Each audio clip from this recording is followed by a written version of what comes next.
Bizani payti qaynotalar kelinlarni yuziga qaramasdi, kelinlar bilan gaplashishmasdi, kelinlar bilan bitta xontaxtani ustida o'tirib ovqat yeyilmasdi. Shunaqa darajagacha ularni o'zini qaynotani o'rni bor edi, hurmati bor edi. Hozirgi qaynotalar qaynanadan ham o'tib ketib, shu qaynotalar ham qaynonalik qilishayotgan ekanda, o'zini o'rnida o'tirmaydi. Ayollarni ishiga aralashib, oshxona, tovoq, butun qozon chochuvga aralashadigan bo'lib qolishibdi. O'zi qaynota bilan kelin bitta o'zi xonadonda qola olmasdi. Qoldirishmasdi bizani ham. Kimdir o'tirardi uyda. Lekin hozir qaynona ishga chiqib ketgan, qaynota uyda. Qaynotaga na kelini gapira oladi, na o'g'li gapira oladi. Shundan foydalanib, ular kelinga tegajoqlik ham qilishyapti. Lekin kelin buni isbotlab bera olmaydi, chunki har nimaga kelinni aybdor qilib qo'yishyapti. Chunki topib olishgan maqoli bor. G'unachin ko'zini suzmasa buqar qonini uzmaydi deb. Bu joyga bu maqol umuman to'g'ri kelmaydi.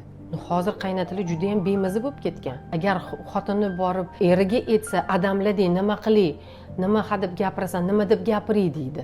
Yana u bechora kelin tuhmatga qolib ketyapti. Lekin bundoq olib qarasangiz, kelinga juda ham qiyin. Erini pig'liga qaraydimi, qaynota qaynonani aytganini qilib pig'liga qaraydimi, bu yerda o'zini bolalari bor, keladigan qaynagachi, qaynasi har bittasiga unga o'zini e'tibor qilish kerak. Bitta odamga bu ko'plik qilmaydimi?